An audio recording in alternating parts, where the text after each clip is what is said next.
G'day and welcome to the Inforunners. I am Execute. Today I'm joined by Mr. Algared and the voice is EmmaLyons. How you doing, Emma? Very good, thank you. So Glad Emma, to have you here. we would, I guess we should say like, subscribe and all that jazz. So, we'll get that out of the way. Done. Yep. Emma, please tell us about your fleet and what you want to do in the game. So what was your initial fleet and what was your initial concept behind buying the initial ships that you have? So I'm coming at this from an org leader perspective. I run a small org called United Frontier, and we really want to set up basically a merchant fleet in the verse with also support and repair options. So sort of your one-stop shop. You're out in the frontier exploring deep space. We're there to get you patched up. Show you some non-local wares and just give you some options for surviving the verse. The oasis in the desert. I'm getting that feeling, but anyway. Essentially, yes. Yeah. Oasis in the desert, rest stop at the end of the universe. Oh, the restaurant at the end of the universe. Oh, might be. We might have to get a barman involved that we know. Yeah. Right. Right. We'll switch over to the browser. So this is your fleet, Emma. So do you want to start down the end here? And whoa, camera view, whoa. And what we were talking about before the show. Yeah. Emma did say the camera view was really weird. The joys of this eye. So start with this one. Sure thing. So that MPUV I got it from a free fly Merlin referral. I just chucked in a $5 upgrade because I find the MPUV a bit more useful than the Merlin because at least you can move some people around. Pisces, that one comes with the Carrack. Yep. 100i. So the 100 I really like it, and the obviously the Kraken doesn't have escape pods because CIG loves kneecapping Drake ships, so it's basically a fancy escape pod. Drake ships need kneecapping in my opinion, but that's... Shush, Algared, we talk later. She talks first. Right. Prospector on. Prospector, just essentially, gathering some raw material to sort of help offset the cost of repairs and stuff for the ships that come in. And the SRV? SRVs to assist with Kraken operations, moving ships off the deck if they need to be moved, or bringing them in if they've been broken down too far from our outpost. And I assume that's kind of a similar thing with these next two. Yeah, essentially. Yeah, so you can repair some people and that are not quite near the Kraken and salvage things that are not near the Kraken. Okay, I understand that. So I assume this is something like a daily driver? Yeah, that's exactly what that is. It's just sort of my daily flyer, and particularly if we don't have enough people on to sort of get the whole flotilla set up, then we'll just be going around doing missions and something like this. And the Apollo is to provide medical support, I assume? Yes, since the Kraken at the moment lacks a med bay, at least a high-level one. Yep, and what about this monstrosity? So the Valkyrie is a bit of a heart purchase. I saw it. It looked really nice. I was like, maybe we can use this to transport vehicles, but at the end of the day, I really bought it because I thought it looked cool. Cool. So what's this one? Is this a whole B? That is a whole B, yes. Yeah, okay. So that's supposed to be our sort of supply ship, so we can just send one person and a fighter away, and they can go get some more supplies for the shops. Right. And the Corsair, what was the thought behind this one? So this one does sort of clash with the Mercury. It's sort of a daily flyer, but I also thought it could perhaps jump ahead of the fleet and kind of do some scouting, and it's got a bit more defense than most of the other ships in my fleet. So. Okay. This one's just more repair. Yeah. Maybe even repair the Kraken itself. I get that one. And the Carrack? The Carrack, I have a 2948 Explorer pack, so I'm just kind of sitting on that, and if there's something good to CCU it to, then I'll CCU to that, because I'm not overly attached to the Carrack, but, it's a good ship to have around, it's fun, do stuff with a small group, it works. And this big ship, what's this for? This is the heart of our sort of operations. We got repair, we got habs if you need to have an arrest, we got pads for repair, refuel, we got shops. It can pretty much do everything we need it to. So yeah, this is the heart of our flotilla and the heart of our operations. Right. Okay. So Algared and I kind of went through this. Usual viewers will probably ascertain what me and Algared did with half of it straight off the bat. But this is what Algared and I very similarly recommended. But what we did was we asked Emma to go away And we did it a little bit different this time, didn't we, Algared? So you want to tell people what we did this time? So we basically talked through the fleet and said, hey, why have you got this? Why have you got that? Suggested, getting rid of the smaller ships as usual, going for bang and buck. And then go away, come back, let us know what you've done, and then we'd have a look and see and do a before and after. And this is Emma's homework. So this is round 2. So this is after This is round 2. Yeah. So this is after this. So this shows to show that there's a little bit more depth to it. We do this 3 or 4 times before it kind of gets to the final thing. So basically, we kind of explained to Emma that what she's describing is like a mini floating city. It's not just the privateer, and that she could actually add to it and have several ships that fly around together. And that's kind of where this comes in. So you can see the Endeavour's been added there. That also folds in the medical ship. It also folds in some other uses, obviously, with the gameplay of the Endeavour. We've got the Nautilus there for the defence, so she can set up shop and, put down sentry turrets to guard everything. The Banu Merchantman can fly down to a planet and set up a shop. And you can, with the smaller ships like the Hull A's and B's, you can buy those in-game when it comes out and use those to ferry things down to the shop on the surface, while the Kraken acts as a space station in orbit. Everything else... The Crucible, we said keep because it is a ship that great for repair and refuel, rearm. It's a type of ship that is keyed as being able to repair javelins, so repairing a Kraken is no problem. So it should be, it's a must-have for any fleet, I think. Yeah. It's probably even more of a must-have than the Endeavour. The Daily Driver we kept, and the SRV, I think we suggested... Wait. So the last 3, we didn't do. We didn't do the Hull C. We didn't do the Hull C. We didn't do the SRV, and we didn't do the 100i. So this is where Emma's going to tell us what she's done. And why did you go with those other than what we actually recommended, Emma? So go for it. Not chucking you under the bus, but I'm chucking you under the bus. Go. Yeah, no worries. So the SRV and the 125, while they are kind of easy in-game purchases, I think we want to get the Kraken operational as soon as possible. And those two really... It really helps us just kickstart Kraken operations because they really streamline our operations on the Kraken. And then the Hull C, well, I figured it would be good to still have a supply ship to resupply the Kraken. Obviously, Hull B is not really worth it because it's so small, but upsizing to the Hull C, we have a ship that can really be run by one person and a couple of escorts. And it also gives the option of, if we don't have many people online, we can just go do some cargo missions and save space in the Hull C to still earn a bit of credits or, gather some supplies for when we are ready to reboot fleet operations. The SRV? So yeah, the SRV. Can you go into the SRV a bit? Yeah, so like I said with the 125, it's really just there to sort of help keep the Kraken running and get it running as soon as possible. Okay. We can, pull ships off the pads. We can even transport stuff with the tractor beam, like transport cargo, unload the Hull C. While it is probably going to be easier to earn in game, it just means we can get kick-started with the Kraken as soon as possible. So my reply on the 2 smaller ones is pretty obvious, and Algared would probably agree with me.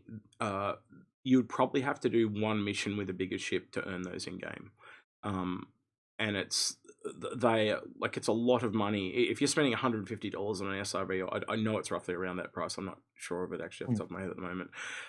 But the point I'm trying to make is it's a no-brainer just to earn that in game. And if you can even if you added those 2 ships together, there's your Corsair back. There's another ship that any ship that's over $200 is just going to retain its value so much more, except for those advanced starter ships, as we explained to you before. And as Algared said to you before the show, I'll let Algared tell you about the Hull C. Go for it, Algared. As I said before, I can understand why having the Hull C, but my concern with it is because it's supposedly the most common ship in game, it should be the most easy ship to earn in game. Also, currently the BMM basically is comparable to it in terms of its cargo capacity and along those lines. And so, even if the BMM loses cargo to its shops, it's still a comparable ship to use for those cargo runs and for doing those runs if you've got not many people on and you just want to do cargo runs. So the Hull C seems less bang for buck at the moment. Now, Good ship to have, but sorry. maybe not the best to buy at this present point in time if you're after bang for buck. So, Algared, I'm looking back at the previous fleet, and I'm looking at those 3 ships. And I'm having a singular ship thought, but I also have another thing I just want to bring up about that 100i really quickly. That means that 100i would pretty much have to take up a landing pad consistently. So you're losing a landing pad to get a life raft. The other thing is that the Kraken by default, not the privateer, does hold dragonflies. I just realised my mistake there. I was going to say you could just use the dragonflies as escape pods, but if there are ships on the pad, wouldn't you just use those as like, even if it's a customer's ship? Oh, the ship's going to blow. We'll just all get in the same ship and go. So I think it's a bit nonchalant. I think it's kind of a bit not required. For the 100i specifically. But getting back to those 3, Algared, what's the ship that kind of comes to mind? Like when I look back at this fleet, right, there is one ship that kind of stands out to me from the lineup where the role does not. Now you don't have to. This is not a right or wrong question, Algared. I'm just asking you if you feel the same. There's a very particular ship that is missing, and that's the salvage. For me, there's no salvage there, and there's no salvage. I'm thinking, and in terms of what you're looking for, certainly if you're looking at those bang for buck, you've got your ship that can repair and use repurposed materials. You've got your ship that can bring stuff in, but you don't have a salvage ship. And so, and this is, I know we didn't talk about it before, and you just thought of it, but Reclaimer would be an ideal ship to have in that fleet. Yeah, that does make sense. It would fit in the lineup. I can see that.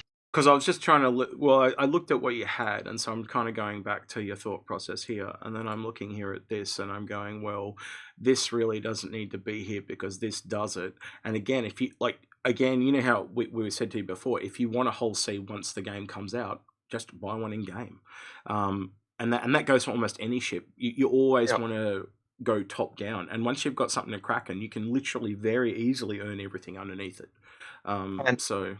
And as we were saying before the show, the advantages of the BMM over the hull C, internal cargo, I think it gives better security. Definitely. The BMM is supposed to be armoured as opposed to the hull C.